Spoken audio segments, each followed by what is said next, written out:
बिस्मिल्लाहिर्रहमानिर्रहीम। अज़ीज़ तलबा व तालिबात, यूनिवर्सिटी ऑफ़ एजुकेशन के ऑनलाइन तदरीसी सिलसिले में आप सबको खुश आमदीद। उम्मीद करती हूँ कि आप सब खैरियत से होंगे। जैसा कि आप सबको मालूम है कि मुल्क गिर लॉकडाउन के बाइस हमने 20 अप्रैल 2020 से बाकायदा ऑनलाइन क्लासेस का आगाज़ किया है, ताकि इन वबा के दिनों में आपको हद्दुल इम्कान हर तरह के तालीमी नुकसान से जहाँ तक मुमकिन हो बचाया जा सके। और इस सिलसिले में रईसुल जामिया professor doctor Talat Naseer Pasha, university इंतज़ामिया और असातिज़ा कराम की काविशें यकीनन लायक तहसीन हैं। ज़रूरत इस अम्र की है कि आप इन तमाम वीडियो लेक्चर्स के हमरा ऑनलाइन क्लासेस से कमाहक़्क़ू मुस्तफ़ीद हों और इस हवाले से दरपेश मुश्किलात या मसाइल को सवाल की शक्ल में गूगल क्लासरूम में ऑनलाइन क्लास के दौरान पूछें, ताकि आपके तमाम मसाइल को बर वक्त हल किया जा सके।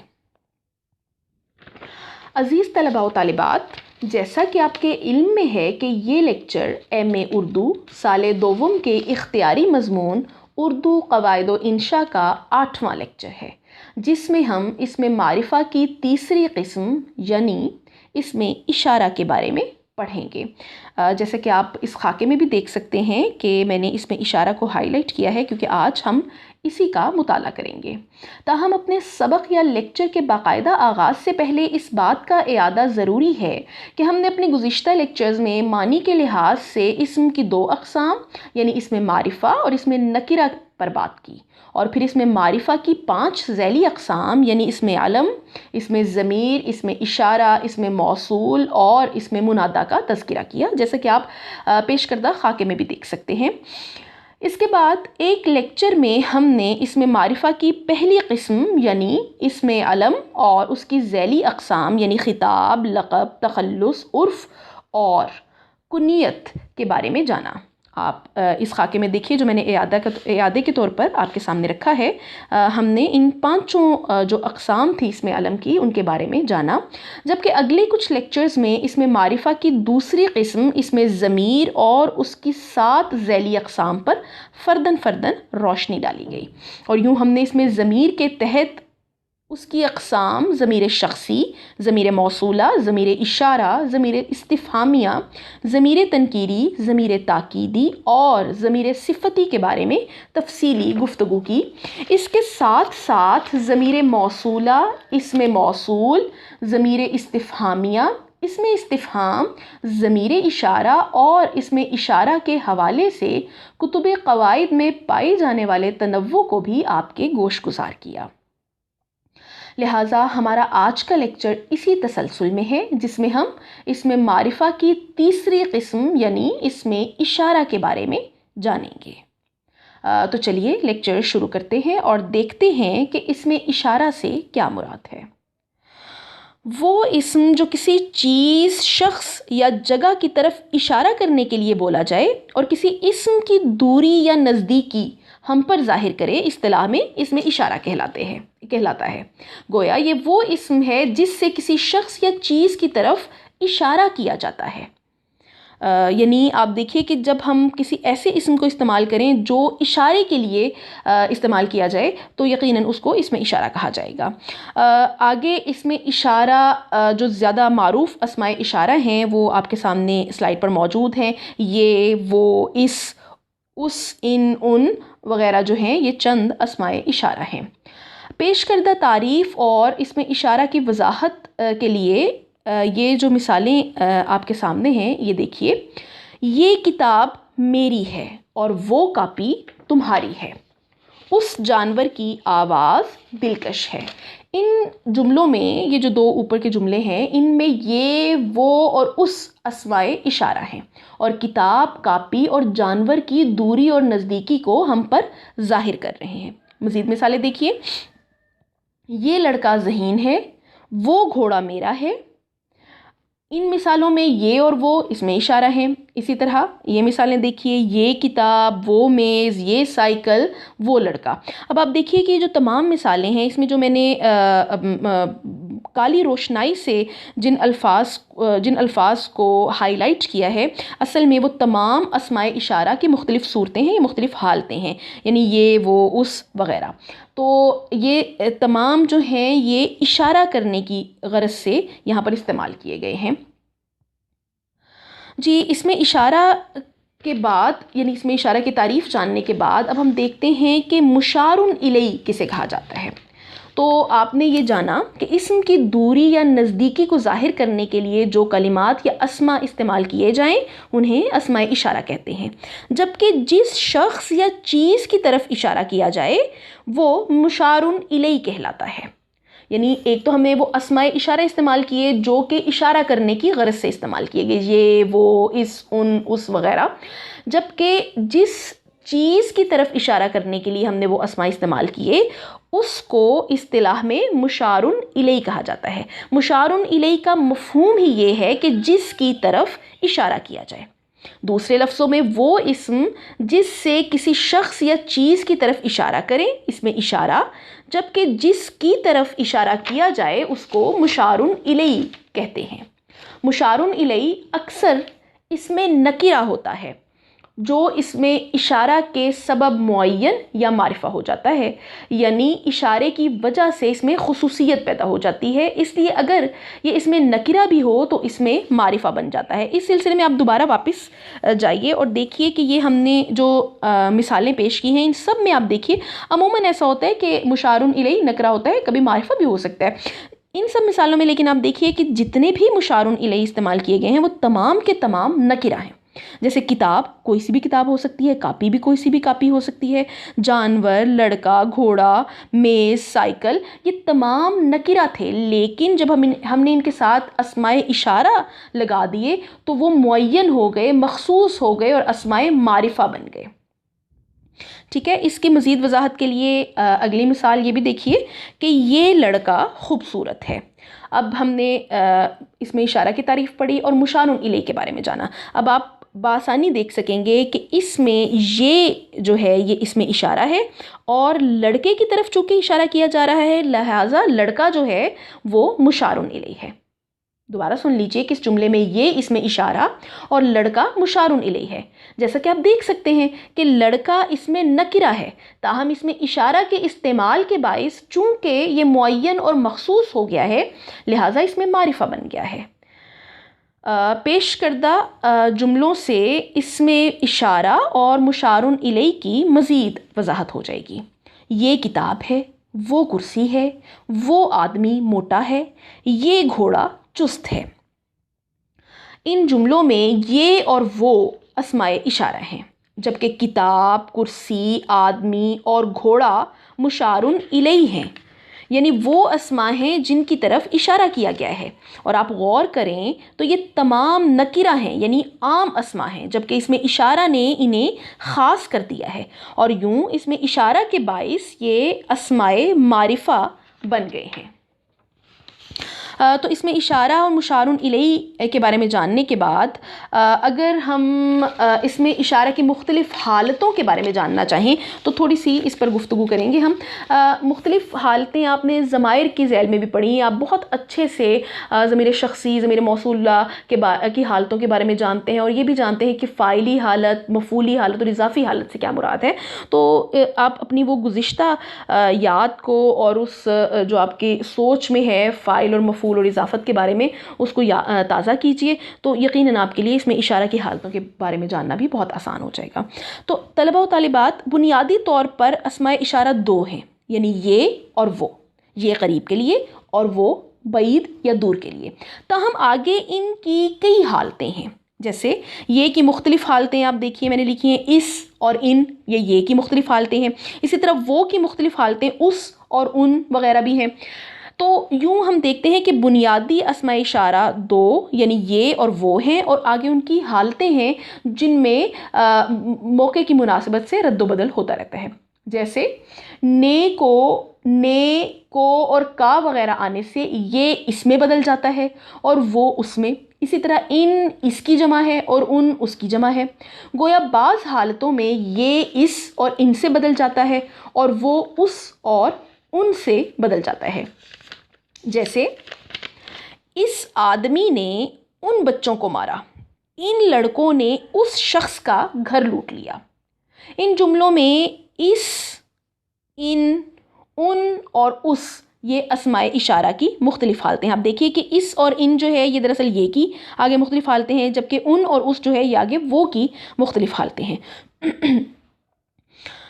इसके अलावा ताकीद के लिए बाज़-औक़ात हम ही का ताकीद या ज़ोर पैदा करने के लिए हम बाज़-औक़ात ये, वो, उस, उन या इस, इन के साथ हम ही का भी इस्तेमाल करते हैं। इससे क्या होता है कि बात की तासीर में इजाफा हो जाता है। यानी बाज़-औक़ात ताकीद या ज़ोर देने के लिए इस, इन और उस, उन के बाद लफ्ज़ ही का इस्तेमाल भी किया जाता है, जैसे इस ही, उन ही वगैरह। मगर अहले ज़ुबान इस ही को इसी और इन ही को इन्हीं और उन ही को उन्हीं या उस ही को उसी पढ़ते हैं। मतलब ये फसी भी यही है कि आप उस ही की बजाय उसी कहें, इस ही की बजाय इसी कहें, उन ही की बजाय उन्हीं कहें या इन ही की बजाय इन्हीं कहें। जैसे ये मिसालें देखिए कि इसी किताब को याद करो, उन्हीं लड़कों ने खाना खाया। अब देखिए कि इशारे के साथ साथ ज़ोर और ताकीद का तासुर भी पैदा हो गया है ही के इजाफे के बाइस। जी, तो इसके बाद अब हम देखते हैं कि इसमें इशारा की जो मुख्तलिफ हालतें हैं जिनका हमने जिक्र किया कि फ़ाइली, मफ़ूली और इजाफ़ी हालतें हैं, तो हम एक एक मिसाल के ज़रिए इन हालतों को समझने की कोशिश करते हैं। तो सबसे पहले इसमें इशारा की फ़ाइली हालत को समझिए। इस जो मिसाल आपके सामने है कि ये तारा खूब चमक रहा है। अब आप देखिए कि मैंने वजाहत की है कि ये यहाँ पर इसमें इशारा और तारा यानी जिसके लिए इशारा किया गया है वो मुशारुन इलैहि है। इस जुमले में इसमें इशारा अपनी फ़ाइली हालत में है, क्योंकि इसमें इशारा का मुशारुन इलैहि यहाँ फ़ाइल यानी काम करने वाला है। चमक कौन रहा है? तारा चमक रहा है ना, तो काम करने वाला क्या हुआ? यकीनन तारा हुआ, और तारा के लिए हमने इसमें इशारा इस्तेमाल किया है।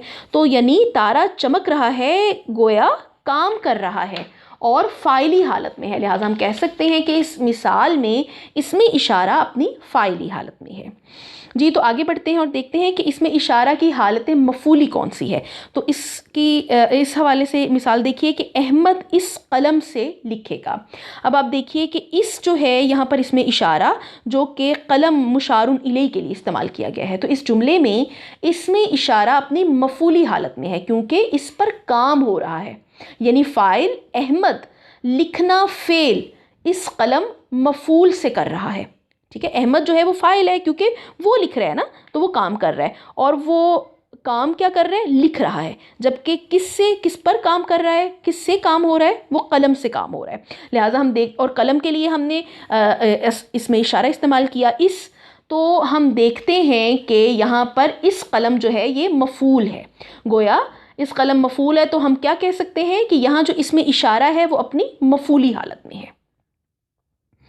जी, तो इस वजाहत के बाद अब हम इसमें इशारा की हालत इजाफ़ी को जानने की सही करते हैं। इस हवाले से मिसाल देखिए कि उस जानवर की आवाज़ बड़ी दिलकश है। जानवर यहाँ पर मुशार इलैहि है, जिसके लिए हमने इशारा, इसमें इशारा उस इस्तेमाल किया है। तो इस मिसाल में आवाज़ का ताल्लुक़ उस जानवर से कायम किया गया है। तो आपको याद होगा कि हमने इजाफत में क्या पढ़ा था कि असल में इसमें एक अधूरा सा ताल्लुक़ कायम किया जाता है और एक चीज़ का ताल्लुक़ दूसरी चीज़ के साथ कायम किया जाता है, और जिस चीज़ से ताल्लुक़ कायम किया जाता है वो मुज़ाफ़ इलैहि होती है, और उसी से फिर हम कहते हैं कि इजाफत पाई जाती है। तो गोया आवाज़ को उस जानवर से निस्बत दी गई है। यूँ हम कह सकते हैं कि इस जुमले में इसमें इशारा अपनी इजाफी हालत में है। ठीक है ना, क्योंकि जानवर की आवाज़ है ना, और जानवर के लिए हमने इसमें इशारा उस इस्तेमाल किया, तो आवाज़ मुज़ाफ़ है और उस जानवर मुज़ाफ़ इलैहि है, तो हम कह सकते हैं कि यहाँ पर इसमें इशारा जो है वो अपनी इजाफ़ी हालत में है। तो उम्मीद है कि यहाँ पर आप इसमें इशारा की जो मुख्तलिफ़ हालतें हैं उनके बारे में समझ गए होंगे। लिहाजा अब हम एक और अहम नुक्ते की तरफ जाते हैं कि बसा औक़ात ऐसा होता है कि इसमें इशारा पर इसमें ज़मीर का गुमान कर लिया जाता है। अब तक के मुताले से आपने ये बात नोट की होगी कि कुछ अस्माए इशारा जैसे वो, उस, उन वगैरह ज़मीर शख्सी गायब की भी मुख्तलिफ़ सूरतें हैं। आपको याद होगा हमने ज़मीर शख्सी गायब में पढ़ा था, वो, उस, उन, ये ज़मीर शख्सी गायब की भी सूरतें हैं। गोया ज़माइर शख्सी गायब में भी हम गैर हाज़िर शख्स के लिए वो, उस और उन जैसी ज़माइर इस्तेमाल करते हैं। लिहाजा कुछ क़वाइद नवीसों का कहना है कि इन अस्माए इशारा यानी वो, उस और उन पर कभी इसमें ज़मीर या ज़मीर शख्सी गायब का भी धोखा होता है। मसलन अहमद अच्छा लड़का है, वो सुबह सवेरे उठता है। अब आप देखिए कि यहाँ वो इशारा के लिए नहीं आया, इसमें इशारा के लिए नहीं आया, बल्कि यहाँ वो अहमद के लिए बतौर ज़मीर आया है। यानी अहमद जो है वो मर्जे है, और उससे अगले जुमले में आप देखिए कि हमने तकरार करने की बजाय उसके लिए प्रोनाउन इस्तेमाल कर लिया वो। तो यहाँ वो की ज़मीर अहमद के लिए आई है और अहमद वो का मर्जे है और वो जो है वो ज़मीर है, जबकि वो दीवार ऊंची है। यहाँ से आपको वाज़े पता चल गया होगा कि यहाँ पर वो ज़मीर के तौर पर नहीं बल्कि इसमें इशारा के तौर पर आया, और हमने मुशारुन इलैहि दीवार के लिए इसमें इशारा को इस्तेमाल किया है, और हम इशारा कर रहे हैं किसी दीवार की जानिब कि वो ऊंची है। लिहाजा क़वाइद नवीस इसके साथ ही ये दलील देते हुए इस धोखे की तरदीद भी कर देते हैं कि ऐसा नहीं होना चाहिए, यानी इसमें इशारा और ज़मीर शख्सी गायब जो है उसको आपस में मिक्स नहीं करना चाहिए, खलत मलत नहीं करना चाहिए, क्योंकि इसमें इशारा और इसमें ज़मीर में वाज़े फ़र्क है। और वो फ़र्क क्या है कि इसमें इशारा के साथ एक और इस्म है जिसे मुशारुन इलैहि कहते हैं। जैसे आप देखिए वो दीवार ऊंची है, तो वो इसमें इशारा, दीवार जो है वो मुशारुन इलैहि है। मसलन वो लड़का आया, उस आदमी ने खाना खाया वगैरह। अब यहाँ पर वो, उस जो है वो इशारे के लिए आया है, इसमें इशारा के लिए आया है, मगर इसमें ज़मीर गायब के साथ कोई और इस्म नहीं आता, बल्कि आप जानते हैं कि ज़मीर शख्सी गायब तो इस्तेमाल ही किसी इस्म के बजाय की जाती है ना। जैसे आप देख, ये मिसाल सुनिए, अमजद बहादुर आदमी है, वो दुश्मनों से नहीं डरता। यहाँ वो ज़मीर शख्सी के तौर पर आई है, ना कि इसमें इशारा के तौर पर, क्योंकि हमने पहले बात की अमजद की, और अमजद को हमने दोबारा तकरार करने की बजाय हमने उसके लिए ज़मीर प्रोनाउन यानी वो इस्तेमाल कर लिया, और अमजद जो है उसका मर्जे हो गया। तो यूँ हम बड़ी आसानी से अगर गौर करें तो इनका फ़र्क जो है वो हम पर वाज़े हो जाता है। लिहाजा अगर हम इसमें इशारा और ज़मीर जो इसमें इशारा और इसमें ज़मीर को आपस में खलत मलत करना शुरू कर दें तो मेरे ख़्याल से ये गलत रवैया है, क्योंकि हम माना ये बात दुरुस्त है कि वो, उस और उन ज़मीर शख्सी गायब के सीगे हैं, लेकिन यहाँ पर इसमें इशारा में भी हम वो, उस और उनको इस्तेमाल करते हैं, लेकिन इन दोनों के इस्तेमाल में एक बहुत बड़ा फ़र्क है, और वो फ़र्क जैसे ही जुमले में हम पढ़ते हैं हमारे ऊपर वाज़े हो जाता है। जैसे हमने देखा कि ऊपर का जो जुमला है उसमें वो बतौर ज़मीर आया, और यहाँ पर हम कहेंगे कि ये ज़मीर शख्सी गायब है, जबकि नीचे वाला जुमला जो है उसमें हमें वाज़े तौर पर पता चल रहा है कि वो इसमें इशारा के तौर पर आया है, और दीवार जो है वो मुशारुन इलैहि है इस जुमले में। कुछ माहिरीन क़वाइद का ये भी कहना है कि बज़ाहिर ज़मीर शख्सी गायब और अस्माए इशारा यानी वो, उस, उन के एक सा नज़र आने के बावजूद उनके इस्तेमाल में बहुत फ़र्क है, जो बात अभी हमने की भी। गोया जब वो, उस और उन को बतौर इशारा इस्तेमाल करें तो उन्हें इसमें इशारा कहेंगे, वरना बिना इशारे के उनका इस्तेमाल ज़मीर शख्सी गायब की ज़ैल में ही आएगा।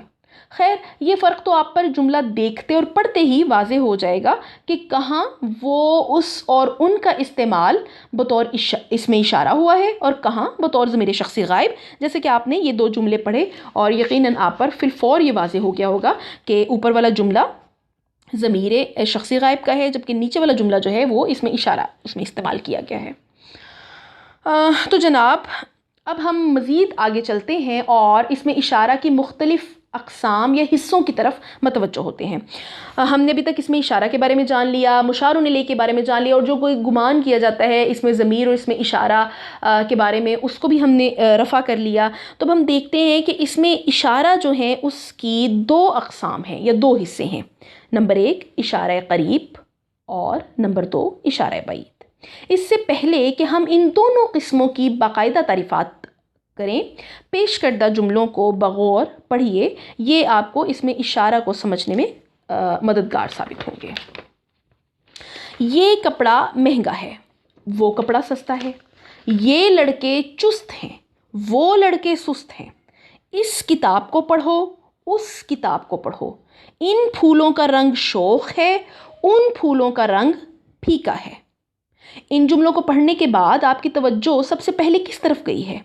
यकीनन आप इन जुमलों की नज़दीकी और दूरी को बआसानी महसूस कर पाए होंगे। यानी पेश करदा जुमलों में दाहिनी तरफ के जुमले करीब के अशख़ास और अशिया के लिए हैं, जिनकी तरफ इशारा करने के लिए ये, इस और इन जैसे अस्माए इशारे करीब की मदद ली गई है। जबकि बाईं तरफ वाले जुमलों में दूर या बईद के अशख़ास और अशिया की तरफ इशारा किया गया है, और इस मकसद के लिए वो, उस और उन जैसे अस्माए इशारे बईद को बरता गया है।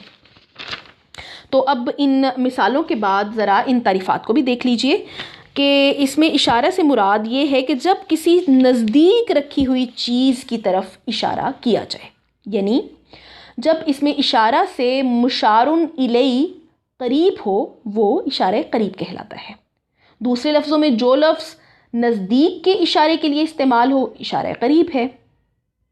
अब आप देखिए कि इशारे करीब के जो मुख्तलिफ़ सीगे हैं वो ये हैं, ये, इस, इन। असल में हम जब भी करीब का इशारा करना हमें मकसूद होता है तो हम मुशारुन इलई के लिए इन सीगों को, ये, इस और इन को इस्तेमाल करते हैं। अब आगे कुछ मिसालें भी देख लीजिए कि ये कुर्सी मेरी है, ये गाय अकरम की है, ये किताब किसकी है, इस किताब के सफ़े पूरे नहीं हैं, इस लड़के का बाप किधर है, इन लड़कियों की किताबें गुम हो गई हैं। पेश करदा जुमलों में सुर्ख रोशनाई में लिखे गए अल्फाज अस्माए इशारा हैं, जिनमें नज़दीकी अशिया की तरफ इशारा किया गया है, यानी इनका मुशारुन इलई नज़दीक है, लिहाजा इन्हें इशारे करीब कहेंगे। जैसे ये, इस और इन इशारे करीब हैं और आपके सामने हैं। इशारे करीब के बारे में जानने के बाद अब हम चलते हैं इशारे बईद की तरफ। तो जब इशारा किसी दूर के इस्म की तरफ हो तो उसे इशारे बईद कहते हैं, यानी जिस इस्म में इशारा से मुशारुन इलई का बईद होना या दूर होना ज़ाहिर हो, उसे इसमें इशारे बईद कहा जाएगा। दूसरे लफ्ज़ों में वो अल्फाज जो दूर के इशारे के लिए इस्तेमाल किए जाएं इशारे बईद कहलाते हैं। और इशारे बईद के लिए जो हम सिगे इस्तेमाल करते हैं या इशारे इस्तेमाल करते हैं वो ये हैं, वो, उस और उन वगैरह, ये हम इशारे बईद के लिए इस्तेमाल करते हैं। जी, तो अब इसकी कुछ मिसालें भी देख लीजिए, जिसमें आप देखेंगे कि मुशारुन इलई दूर है, लिहाजा हमने इशारे बईद के सिगे इस्तेमाल किए हैं। जैसे वो घर खूबसूरत है, वो मेज़ लकड़ी की है, उस घर का मालिक कौन है, उस लड़के का बाप नेक आदमी है, उन लड़कियों की किताबें चोरी हो गई हैं। पेश करदा जुमलों में सुर्ख रोशनाई से लिखे गए अल्फाज अस्माए इशारा बईद हैं, जिनमें दूर की अशिया की तरफ इशारा किया गया है, यानी इनका मुशारुन इलई दूर है, लिहाजा इन्हें इशारे बईद कहेंगे। जैसे वो, उस और उन इशारे बईद हैं। तो अज़ीज़ तलबा व तालिबात, अब तक हमने इसमें इशारा के बारे में जान लिया, मुशारुन इलई के बारे में जान लिया, मुख्तलिफ़ इशारों की हालतों के बारे में जान लिया, और इसमें इशारा की दोनों अक़साम के बारे में भी जान लिया।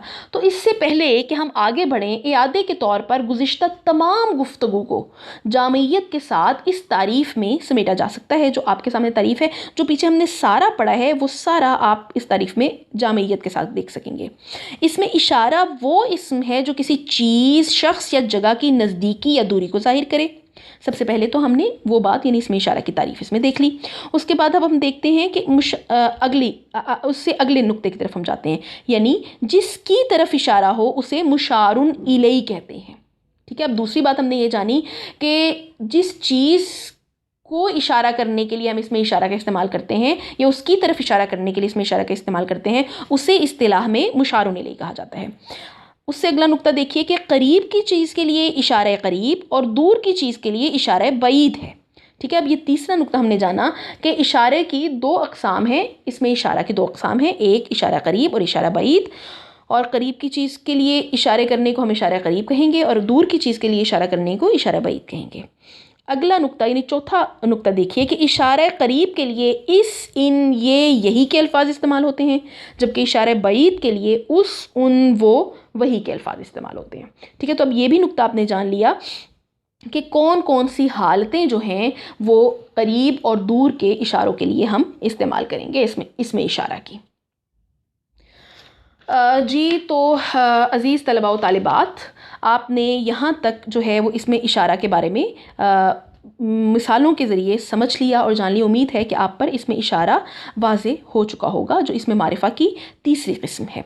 अब हम थोड़ा मज़ीद आगे चलते हैं तो आपको याद होगा कि हमने ज़मीरे इशारा पढ़ते हुए सरसरी सा जिक्र किया था कि कुतुबे क़वाइद में कुछ माहिरीन के यहाँ ज़मीरे इशारा और इसमें इशारा हम मानी समझते हुए उनका एक ही जगह जिक्र किया जाता है। जैसे मोहम्मद अंसारुल्लाह अपनी किताब उर्दू सर्फ़ व नहव में लिखते हैं, आप ज़रा ये मुलाहिज़ा कीजिए इक़्तिबास, तमाम ज़मीरें चूँकि इस्म के बदल की हैसियत से आती हैं उनको इसमें ज़मीर कहते हैं और उनकी जुमला अक़साम को इस्म ही की किस्मों में शुमार करते हैं। चुनाचे ज़मीरे इशारा को इसमें इशारा भी कहा जाता है। तो आप देख सकते हैं कि उन्होंने भी यहाँ पर असल में ज़मीर को इस्म कहा है, यानी उन्होंने कहा कि ज़मीरे इशारा असल में इसमें इशारा ही है। जबकि कुछ माहिरीन के यहाँ न सिर्फ़ इसे ज़मीर और इस्म में अलग अलग बयान किया जाता है, बल्कि इसमें इशारा और ज़मीरे इशारा में बाकायदा फ़र्क भी पेश किया जाता है। और हमने चूँकि आगाज़ में ही ये तय कर लिया था कि हम इस सिलसिले में दरमियाना रास्ता इख्तियार करते हुए दोनों जगहों पर इसे बयान करेंगे, लिहाजा हमने ज़मीरे इशारा में पढ़ने के बाद आज इसे इसमें मारिफ़ा की एक किस्म के तौर पर भी जाना। अब यहाँ ज़रूरत इस अम्र की भी है कि जो माहिरीन क़वाइद इन दोनों यानी ज़मीरे इशारा और इसमें इशारा के दरमियान फ़र्क के कायल हैं, उनका नुक्ता नज़र भी आपके गोश गुजार किया जाए ताकि आप इस बारीक से फ़र्क से भी आशना हो सके जो ज़मीरे इशारा और इसमें इशारा में किया जाता है। तो जनाब, मुख्तलिफ़ माहिरीन क़वाइद के मुताबिक पहला फ़र्क जो वो ज़मीरे इशारा और इसमें इशारा में करते हैं वो ये है कि इसमें इशारा किसी इस्म की तरफ इशारा करने के लिए इस्तेमाल होता है। ऐसी हालत में मुशारुन इलैहि और इसमें इशारा दोनों साथ साथ आते हैं। ठीक हो गया, यानी पहला फ़र्क ये है, वो कहते हैं कि इसमें इशारा जो होता है वो किसी इस्म की तरफ इशारा करने के लिए इस्तेमाल होता है, और दूसरा ये कि उसमें मुशारुन इलैहि और इसमें इशारा जो है वो दोनों साथ साथ आते हैं। मसलन ये लड़की खूबसूरत है, इस जुमले में ये इसमें इशारा और लड़की मुशारुन इलैहि है। इसी तरह वो आदमी मोटा है, इस जुमले में वो इसमें इशारा और आदमी मुशारुन इलैहि है, और इसमें इशारा और मुशारुन इलैहि दोनों साथ साथ आए हैं। जबकि वो कहते हैं कि इसमें इशारा में तो ये हो गया, लेकिन ज़मीरे इशारा किसी इस्म के बजाय या उसकी जगह पर बतौर इशारा इस्तेमाल होती है। मसलन यानी ज़मीरे इशारा में आपको नज़र आएगा कि वो तो ख़ुद किसी इस्म की जगह पर आ रही होती है ना, प्रोनाउन के तौर पर, तो उसके बदल के तौर पर आ रही होती है, उसकी जगह पर आ रही होती है इशारे के लिए, और जिसकी तरफ इशारा किया जा रहा होता है वो कहीं पीछे होता है और इसको हम मर्जे कहते हैं। मसलन मिसाल देखिए कि जो किताब मैंने ख़रीदी थी वो शाहिद ने फाड़ दी। इस जुमले में वो ज़मीरे इशारा है और किताब मर्जे, और अब देखिए किस कदर वो पीछे वाक़े है, और असल में आगे हमने किताब की तकरार करने के लिए तकरार करने के बजाय उसके लिए हमने प्रोनाउन वो इस्तेमाल कर लिया। इसी तरह मतलब हम देखते हैं कि यहाँ वो ज़मीर इस्म किताब के बजाय बतौर इशारा इस्तेमाल हुई है। इस तरह एक और मिसाल देखिए, इल्म बड़ी दौलत है, ये खर्च करने से कम नहीं होती। इस जुमले में ये ज़मीरे इशारा और दौलत मर्जे है, यानी हमने ये का जो ज़मीर ये की जो ज़मीर इस्तेमाल की है, ज़मीरे इशारा इस्तेमाल की है, ये हमने इल्म की दौलत के लिए इस्तेमाल की है, और इल्म की दौलत जो है वो उसका मर्जे है। तो आप वाज़े तौर पर फ़र्क महसूस कर सकते हैं कि इसमें इशारा में मुशारुन इलैहि और मुशारुन इलैहि और इसमें इशारा दोनों साथ साथ आते हैं, जबकि ज़मीरे इशारे में हम देखते हैं कि इस्म के बजाय उसके बदले पर उसके बदल के तौर पर या उसकी जगह पर ज़मीर का इस्तेमाल किया जाता है। मिसालें आपके सामने हैं, यूँ गौर से देखने पर दोनों का फ़र्क साफ मालूम हो सकता है। यानी ज़मीर इशारा में मुशारुन इलई साथ नहीं होता और ज़मीर का मर्जे फासले पर आता है। दूसरे लफ्ज़ों में इसमें इशारा और मुशारुन इलई हमेशा साथ साथ आते हैं। इशारा पहले आता है और मुशारुन इलई फ़ौरन बाद में। नज़्म में ज़रूरत शेरी की वजह से ये तरतीब बदल जाती है, तो ये और बात है। यानी नज़्म में तो इस्तिस्नाई सूरत है ना, कि हम देखते हैं कि बाज़ों का तरतीब बदल जाती है, और इसके अलावा हम ये भी देखते हैं कि नज़्म में कभी इसमें इशारा मुशारुन इलई से दूर भी जा पड़ता है। ताहम ये जो नज़्म की सूरत हाल है ये तो ज़रूरत शेरी की वजह से है, लिहाजा हम इसको इस्तिस्नाई सूरतों में रखेंगे। असल उसूल वही है जो हमने आपके सामने पेश कर दिया है। इस नुक्ते की मज़ीद वजाहत के लिए ये जुमला सुनिए। डाकू जिसने कल रात बैंक में डकैती की थी वो पकड़ा गया है। इस जुमले में आप पर वाज़ेह हो गया होगा कि वो इसमें ज़मीर या इस ज़मीर इशारा है, क्योंकि इसमें ज़मीर का मर्जे जो है वो फासले पर है, यानी डाकू बहुत फासले पर आया और हमने उसके लिए तो अगले जुमले में जो है वो ज़मीर इशारा वो इस्तेमाल की है। जबकि अब ये मिसालें सुनिए। वो किताब मेरी है, ये बिल्ली तुम्हारी है। अब देखिए ये बहुत वाज़ेह हो गया कि इन जुमलों में वो और ये इसमें इशारा है, क्योंकि इशारा का मुशारुन इलई यानी किताब और बिल्ली इसके साथ ही वाक़े है और आप फ़ौरन देख सकते हैं। ठीक है जी, तो एक फ़र्क तो ये है, और दूसरा फ़र्क जो वो इसमें इशारा और ज़मीर इशारा में करते हैं वो ये है कि इसमें इशारा किसी उज़्व यानी हाथ, आँख वग़ैरह से होता है, जबकि ज़मीर का ख़्याल सिर्फ दिल में होता है। ठीक है, यानी वो समझते हैं कि इसमें इशारा जो है, जब हम इसमें इशारा का इस्तेमाल करते हैं तो साथ ही हम कोई उज़्व की हरकत भी उसके साथ शामिल होती है, यानी कोई ना कोई उज़्व जो है हमारा, जो हमारा जिस्म का हिस्सा है वो भी हरकत करता है इशारा करने के लिए। जबकि ज़मीर इशारा में ऐसा नहीं होता, बल्कि ज़मीर जो है वो हमारे दिमाग में होती है और हमने किसी मर्जे के लिए इस्तेमाल की होती है, यानी दिमाग या दिल या ख्याल में हमारी वो ज़मीर होती है। दूसरे लफ्ज़ों में इसमें इशारा का इजहार सर, हाथ, उंगली या किसी दूसरे उज़्व की हरकत से होता है, लेकिन ज़मीर इशारा में ऐसा नहीं होता क्योंकि उसका ताल्लुक़ दिल से होता है। अब ज़रा मिसालें देखिए तो आप पर मज़ीद बात वाज़ेह हो जाएगी। ये दीवार लंबी है, वो कुर्सी छोटी है। आप देख सकते हैं कि इन जुमलों में उज़्व के इशारे का दखल है, लिहाजा ये इसमें इशारा की मिसालें हैं। क्योंकि आप देखिए कि फ़ौरन आपका हाथ या आँख या सर जो है वो इशारा कर रहा होता है और कहीं ना कहीं उज़्व का अमल दखल आपको नज़र आ जाता है। जबकि ये ज़मीर के हवाले से मिसालें देखिए कि इल्म बड़ी दौलत है, ये ख़र्च करने से कम नहीं होती। यहाँ ये ज़मीर इशारा है क्योंकि इसके लिए, इसी के लिए किसी हमने इस ज़मीर के लिए किसी उज़्व को इशारा नहीं किया, यानी किसी उज़्व के इशारे की जो है वो ज़रूरत नहीं पड़ी इसमें, बल्कि इसका ताल्लुक़ दिल या दिमाग के साथ है। यानी हमने सोचा है कि ऐसा है कि इल्म बड़ी दौलत है और ये ख़र्च करने से कम नहीं होती। इसी तरह दूसरी मिसाल देखिए कि जो किताब मैंने ख़रीदी थी वो कल शाहिद ने फाड़ दी थी। अब यहाँ पर भी जो वो है वो ज़मीर इशारा है, क्योंकि इसमें हमने किसी उज़्व का अमल दखल नहीं देखा, बल्कि हम देख रहे हैं कि ज़मीर जो है वो असल में हमारे ख़्याल में है और हमने ख़्याल में या दिल में सोचा कि जो किताब ख़रीदी गई थी वो कल फट गई या उसे फाड़ दिया गया और हमने उसमें कोई भी, वो हमारे सामने कोई चीज़ नहीं है और हम उसका इशारा नहीं कर रहे, हम इसमें इशारा को इस्तेमाल नहीं कर रहे। तो मुझे उम्मीद है कि इससे आपको काफ़ी हद तक जो है वो इसमें इशारा और ज़मीर इशारा का फ़र्क जो है वो वाज़ेह हो गया होगा। ये दो फ़रूक़ जो है वो उमूमन आपको कुतुब क़वाइद में मिलेंगे। पहला फ़र्क यही कि इसमें इशारा में मुशारुन इलैहि और इसमें इशारा दोनों जो हैं वो साथ साथ आते हैं, जबकि ज़मीर में ऐसा नहीं होता। ज़मीर का मर्जे जो होता है वो बहुत पहले या दूर होता है उससे।